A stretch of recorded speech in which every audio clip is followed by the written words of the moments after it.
一杯热酒问长空，山河万里笑谈中，恩怨情仇皆消融。心归何处谁是同？寒暑经年几风光，金戈铁马笑长空。只愿此生化作风，吹散人间万古痛。此北京苍穹，今孤勇，今离别，今归舟。就算有3000个日月春秋，够不够饮尽这杯太平酒？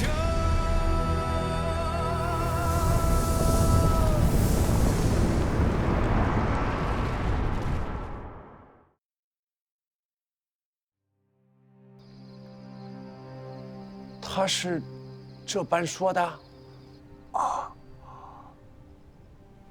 殿上拔刀之时，眼见他的飞扬永绝，只道是他比忠献王6郎君还难侍奉的精明雄才之主。谁知他竟比先文穆王还要仁厚绵软的性子，这样的人如何坐得稳社稷？他不会讲先王。哦，你以为先王仁厚，那是因为你老子动摇不得他的王位。先王对功臣、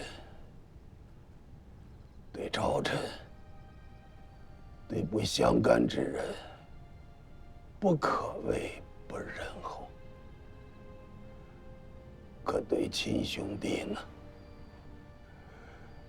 ，2个弟弟说啥就啥，连眉头都不皱一下。那一支前世子孙也被废为庶人。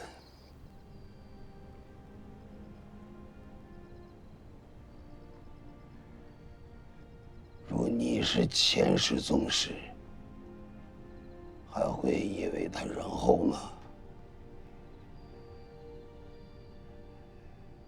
能杀人，却也能爱人，那不是先王，是老王。不肃啊！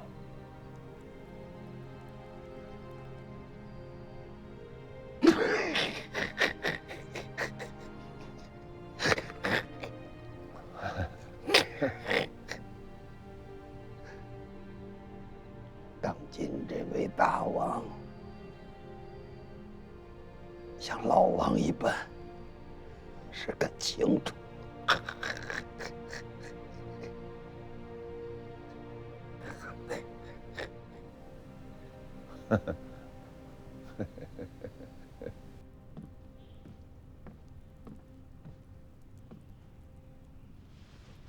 臣台州长史沈莹叩见刘后。先生不必多礼，我还是昨日之我。刘后慎言，已经不是了。是，沈清良言，我记在心里。自即日起，我便称卿为虎子。臣的表字犯刘后之自讳，臣请改之，以全礼制。不必，我先改了。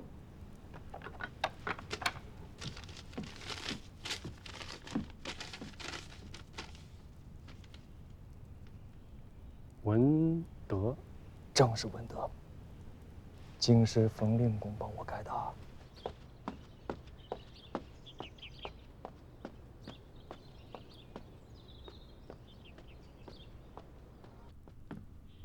刘后，袁相公觐见。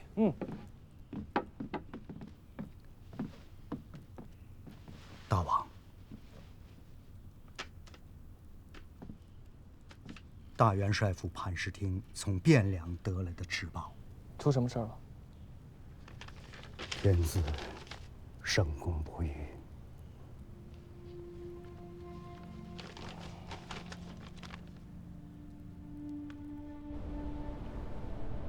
陛下圣公不虞，为大统计，请陛下颁布一制，册立太子。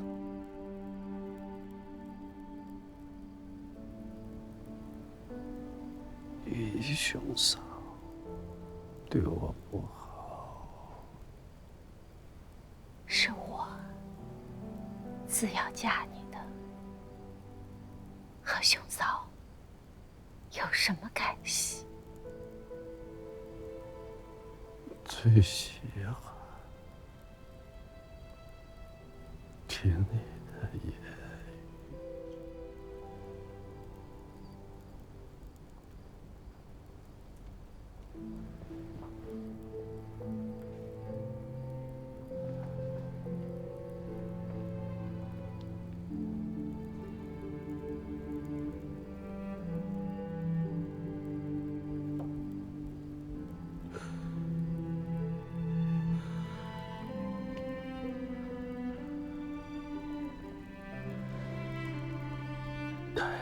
我从军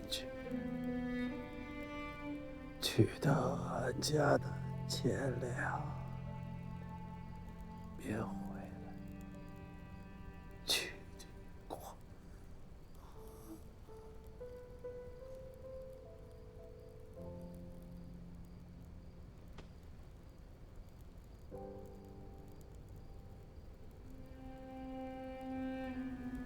我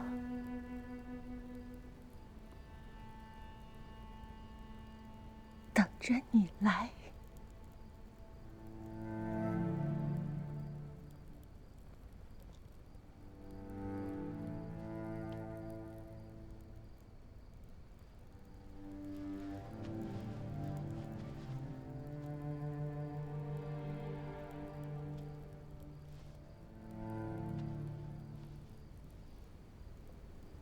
他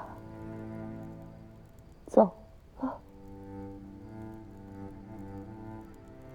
父皇，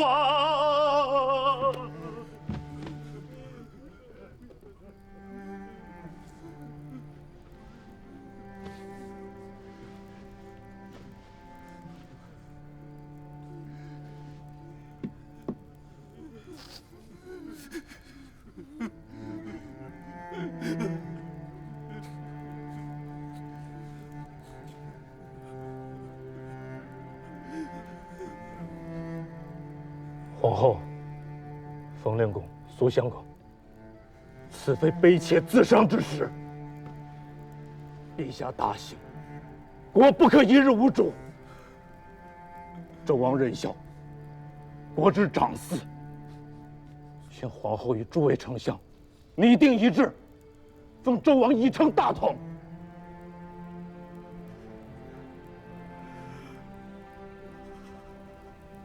相公们自行决定便是，让我们再待一会儿吧。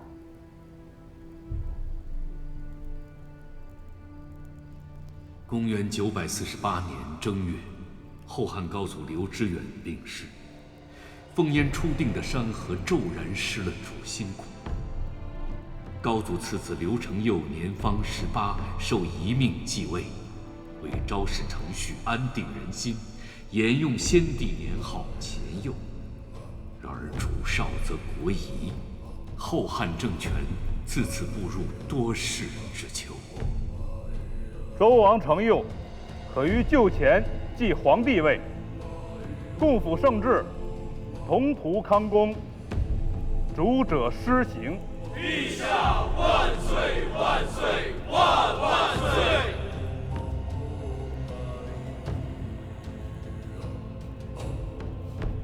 各位，拜见冯令公，拜见两位相公。文中不必多礼。究竟出了何事？李守贞反了。河中府。这块石头落下来也好，忍了他1年有余。哼，如今他公然作反，这块脓疮也该弯了去了。征伐河中府，河东出兵最为便业，900里路程，骑兵11日就可以到了。允刘崇为北平王，加中书令，他应该愿意出兵。可陛下不愿意。刘崇贵为皇叔，大秦皇帝曾有一立为储君。陛下刚继位不久，年在幼冲，心结难解，也是人之常情。河东之兵还需备边。契丹是万甚之国，虽一时内争不止，然则百足之虫，死而不僵。有刘崇在河东一日，北边之兵便不可轻举妄动。若刘崇离开了太原，那镇守在云中的耶律闼烈、耶律狄禄便会南下雁门，叩问虚实了。文仲，此番怕是要你亲自走上一遭了。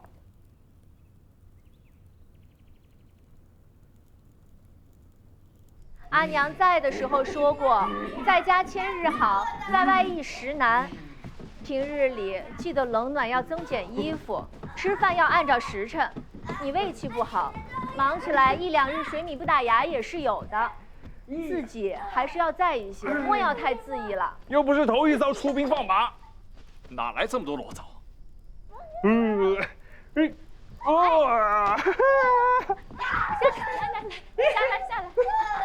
下来，哥，自己玩去啊。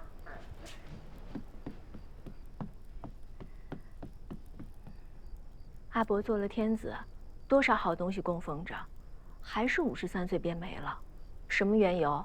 还不是早年征战，伤寒入体，杀伐自身，多少老伤病痛落下了根儿了，这才没能挺过来。娘子良言，国荣谨记在心。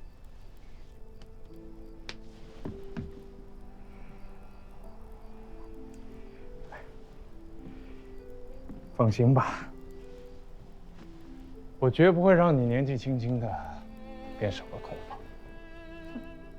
你若死了，我肯定不会为你守着。这样的年月，生生死死的都是寻常事。你自家知晓轻重便好。阿姐，哎呀，一哥，你倒是不太知道轻重啊，你啊！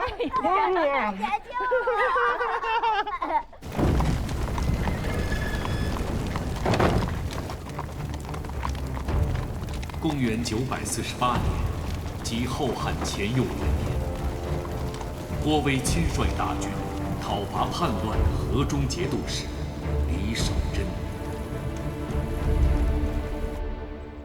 李守贞之叛，早有因由。他本是时势不中，与先帝本为同列。契丹南下，汴梁生乱，先帝入主大宁宫，他心里其实是不服的，只是慑于先帝声威，不得不蛰伏待机。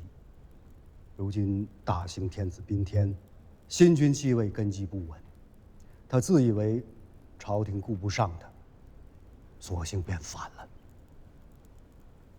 令公以为呢？李守贞狂悖粗疏，必不成器。只是需防着南唐李家趁火大劫。是。朝廷要平李守贞之乱，1、2年间无暇难顾。南唐李氏或以为机会难得，再兴刀兵。可命养公以大参出巡北部株洲县，统御各镇，以备南唐。令公以为妥当吗？养人权位分倒是够了，只是不曾预闻北事。这些年带兵盯着的也是福州方面。南唐是大国，代价20万是有的。需要寻一个交过手、知悉内情的单成礼，他倒是更合适些。胡令公说的是，杨公熟悉的是福州闽粤方向，山川河流、兵甲民情，皆与南唐迥异。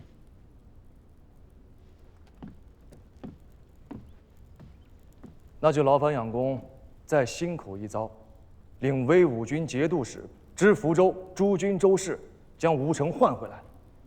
臣恭奉大王教命。先王之时，吴成曾3次奉教巡视北边，熟知南唐兵要地理。又是做过丞相的人，能压得住军中那些丘巴。胡令公以为呢？大王说的是，老臣却是把他给忘。那便这样定了，召吴成回王都，拜丞相，持节钺、都、中吴、宣德2镇及苏州、宣州、睦州、衢州，依锦军兵马，以备南唐。臣等奉教。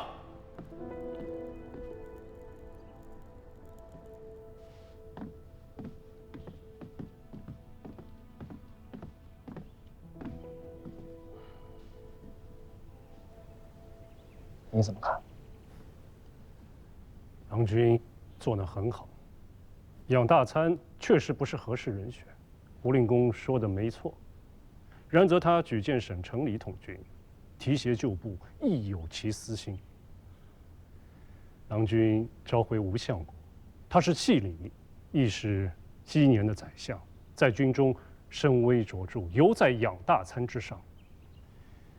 有此人在北疆，南唐纵有所图，也必不能成事。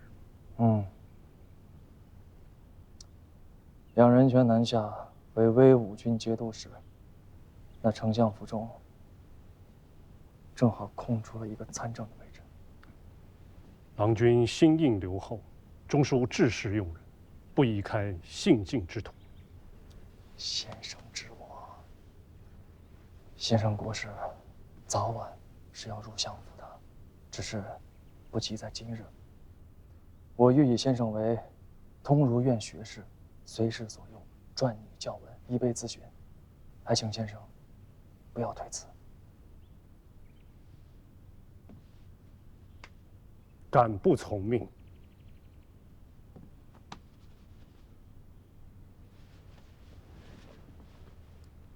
南唐之事虽然紧急，却还称不上真正的大事。包税制，正是。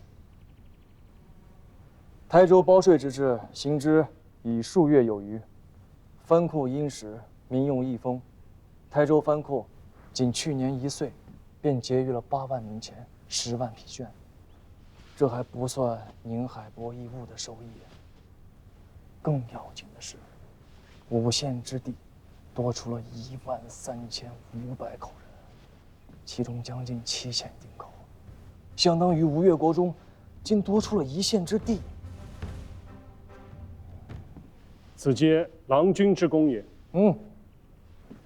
这不是我之功，是包税之功。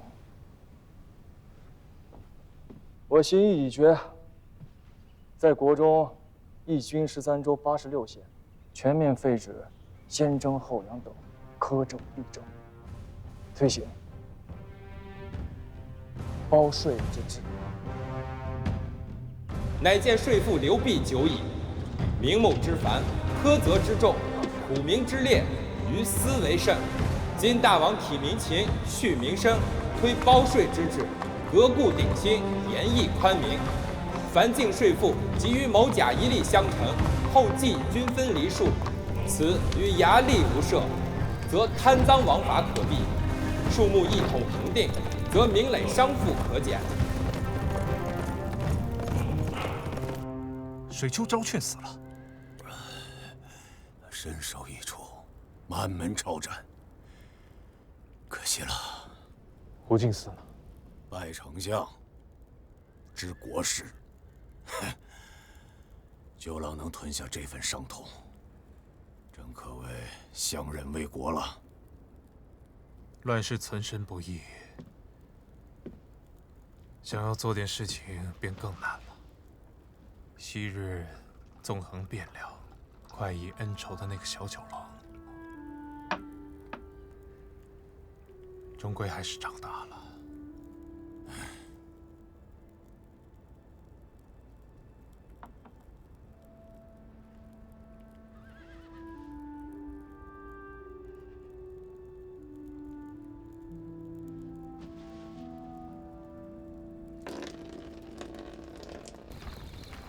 河中府为秦晋所阅，天下之一角。李守贞窃据此城，谋逆作反，天下惊怖，一肃诛剿，克期破敌，以尽全功。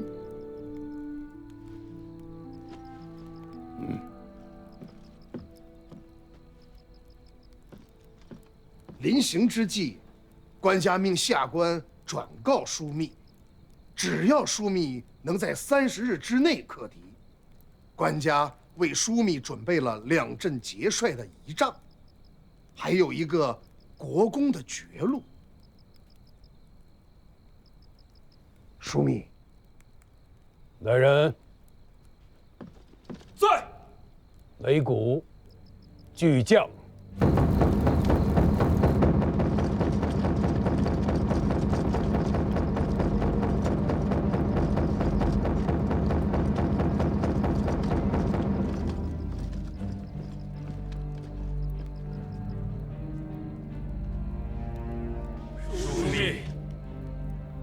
武德使带来了天子诏书，则我等速战，克期破敌。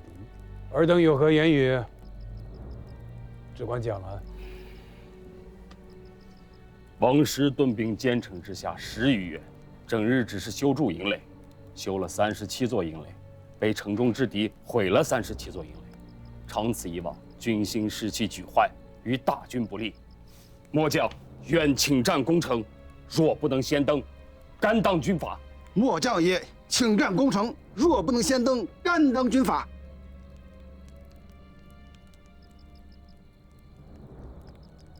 本帅有句话，请尊使带走天子。请枢密示下。自古国不可从外理，君不可从中御。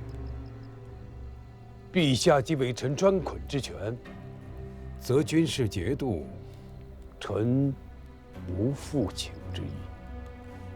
大军圣节之前，若再有诏来，必是伪诏，诈称天使之人，某必斩之。下官惭愧，今日方才知道了什么叫做圆融气度。枢密身担大事，若非如此，安能当天子托付之重？下官这便星夜回京，向天子复命。不知使君会如何向天子告明？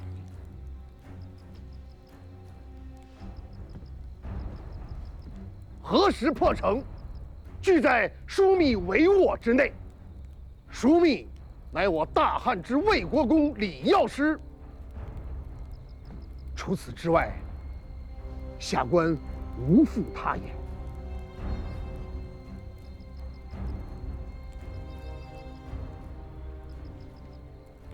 尔等在军中，皆要小心遵奉枢密的军令。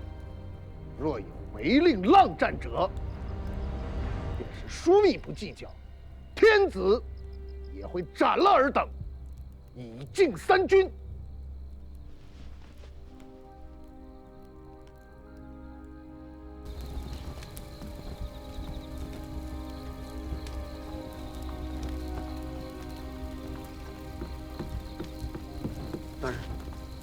住！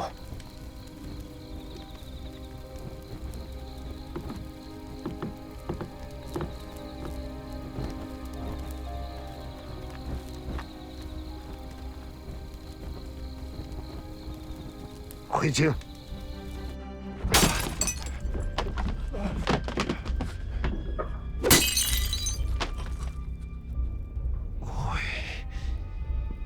你是以为朕杀不得你是吗？尔等要隔绝内外吗？山叔，两位相公，这是？臣敢问陛下，不经密院中书，内将指挥于军前，胜而分勇士之功，败则推将帅之过。如此昏聩之行，可是君上之所为？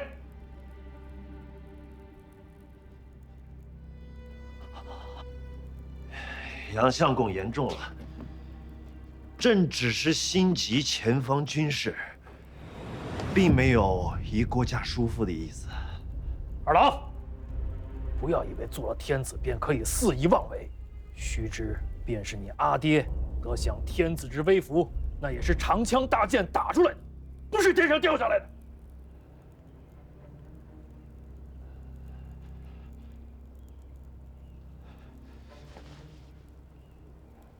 多承二位叔父教诲，侄儿知错了。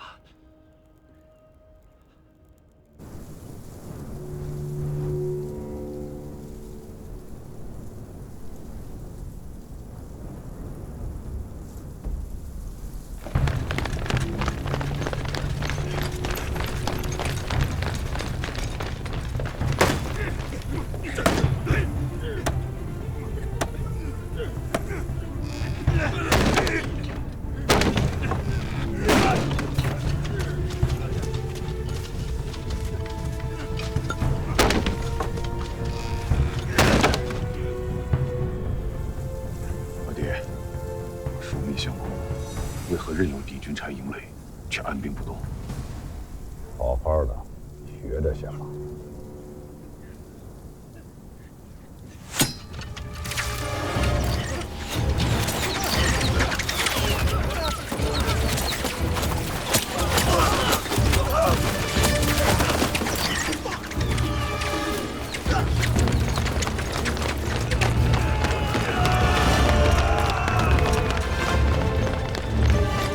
力争追忆，为国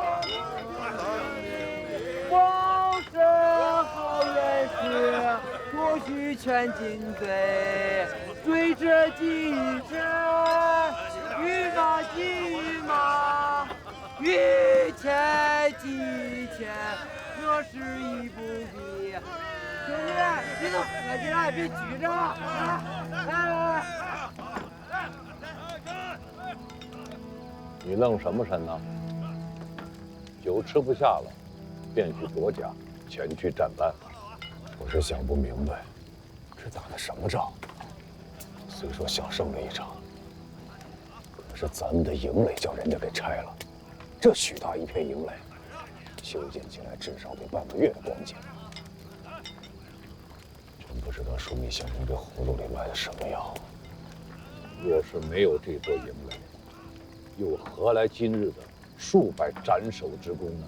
这么大一场仗，几百个人头算得了什么？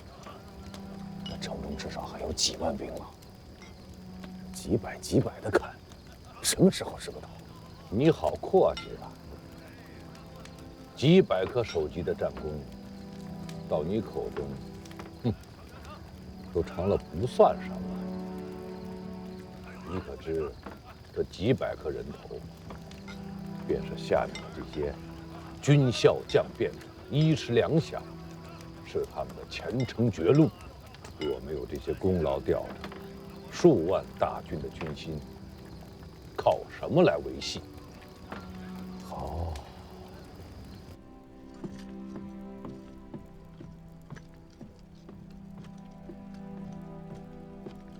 相公，中军指挥使来报，城内有军将来投。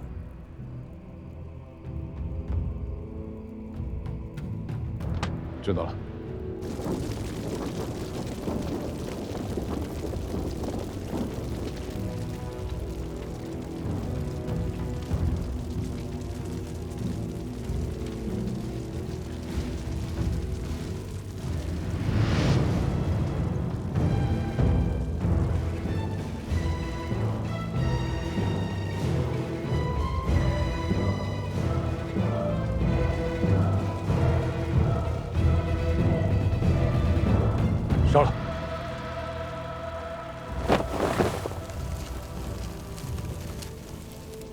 这火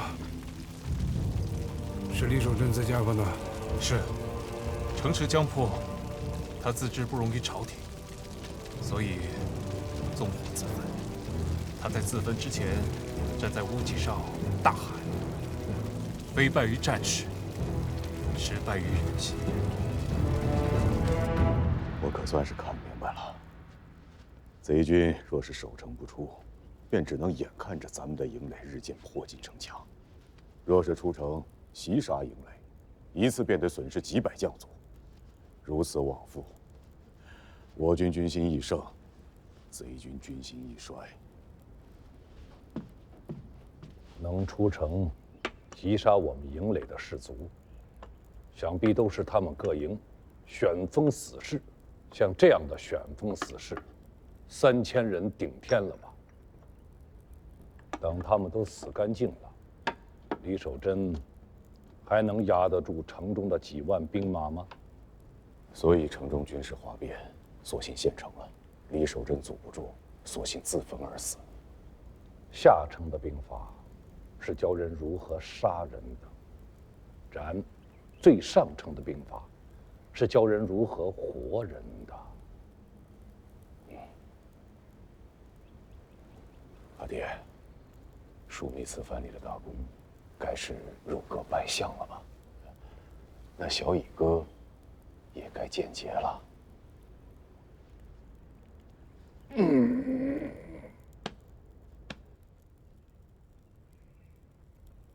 郭家叔父好本事，连朕都给瞒过了。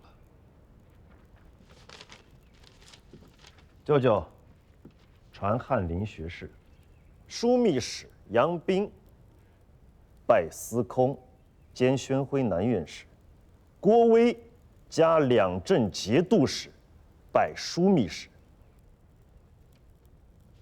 臣以为不妥。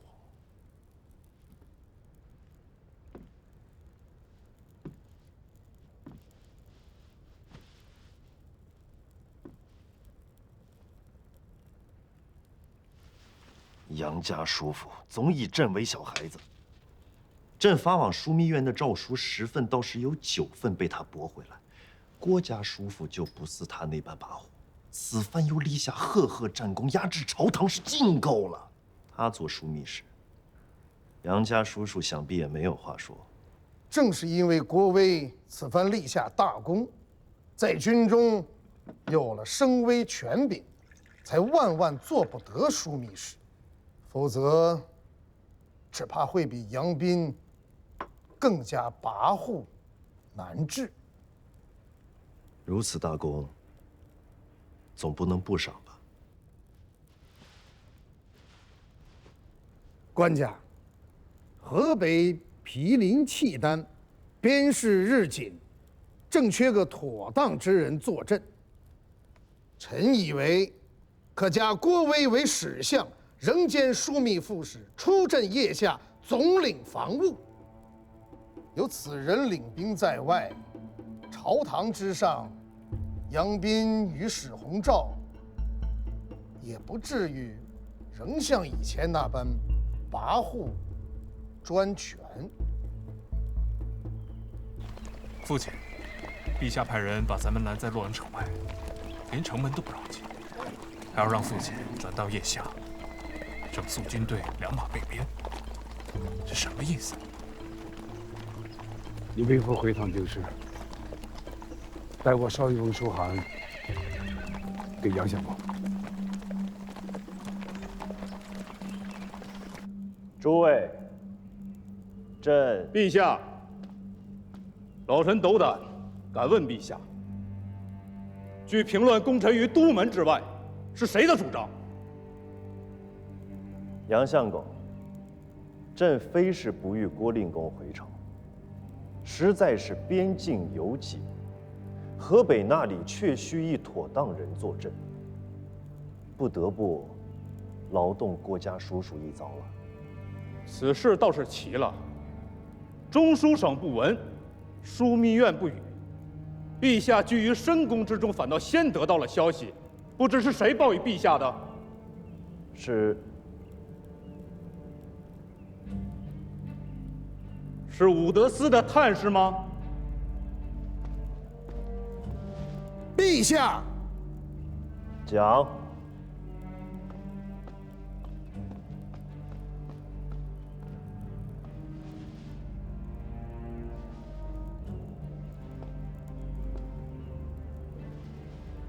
启禀杨相公，正是武德司探视，探知此事，这才奏告陛下，欲作防范。武德司真是好本事啊！纵横京师，刺探大臣犹嫌不足，居然将手伸到河北边城去了。却不知讯从何来啊？哪一州？哪一军？哪一县？北国有入寇之意，边臣率臣茫然不知，与朝廷无一语之计，反倒劳动天子内臣操心。如此蛮汉之辈，何以牧养百姓，守卫疆土？武德使不必为此辈隐瞒，只管说来。只要事机属实，老夫这便表奏天子，砍了这帮废物。但话又说回来，若是讯息不实，便不是守臣失职啊，而是武德使欺君了。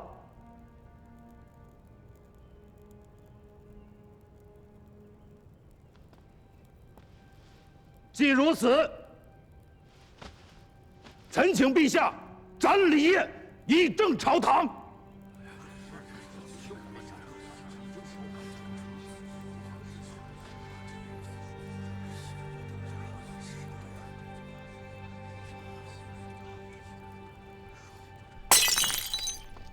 杨斌不是要杀了臣，他是要将武德司的探视之权也给夺了去。他是枢密使，外联大将，内禀枢要。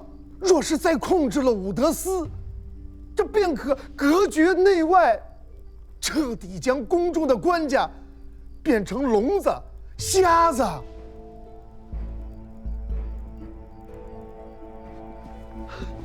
陛下！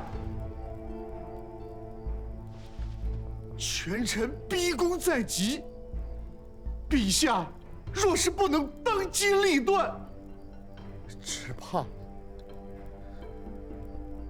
怕明日便会有新教门之变，先帝和祖宗皆不能确实矣。陛下！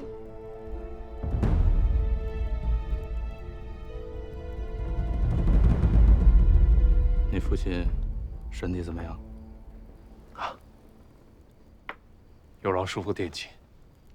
父亲身子骨尚好，现在每顿还能吃2大碗羊汤，2个饼子。能吃能喝便是福。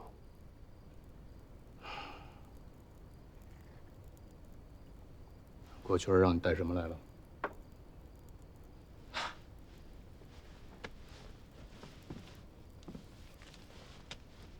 这是家父要给叔父的信。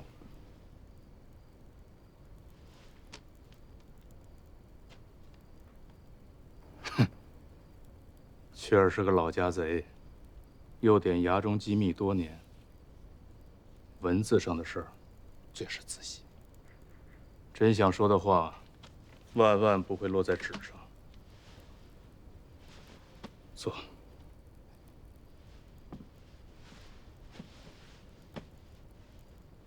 说吧，他担心些什么？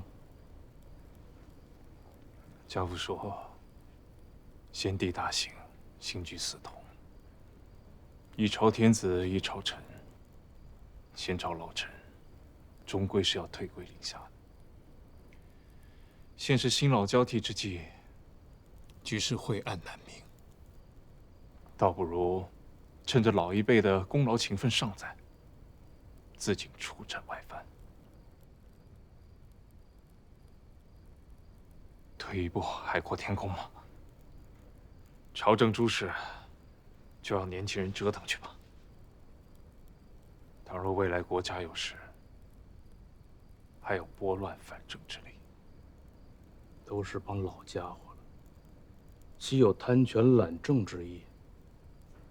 世道乱了这么多年，好容易过几天安生日子，谁会想让一些程度涉属之辈毁了这局面？也不是不能退。当今天子虽然年轻，但本心却并不坏，有我们老一辈的看着，历练几年，未必不能成起事来。真正坏事的，是李烨这般小人，可偏又是老嫂子的亲弟弟，我们总不能拖出去一刀给砍了吧？武侯是如何说的？亲贤臣，远小人。待当今天子明白这个道理，就是我们这帮叔叔们该退的时候了。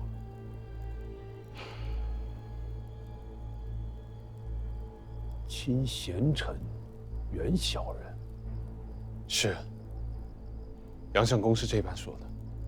这是武侯出师表里的话，他没说全。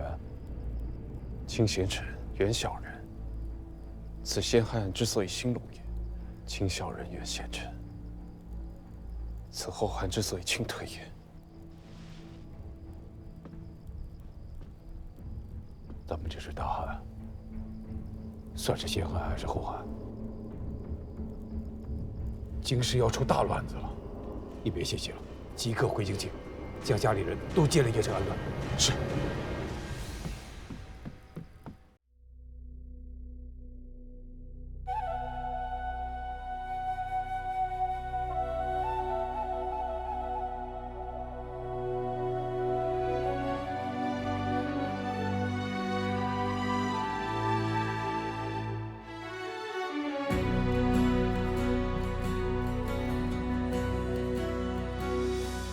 几万里冲山去，几万里大江奔腾，几万里战马嘶鸣，几万里此情无声，几万里陌上花开。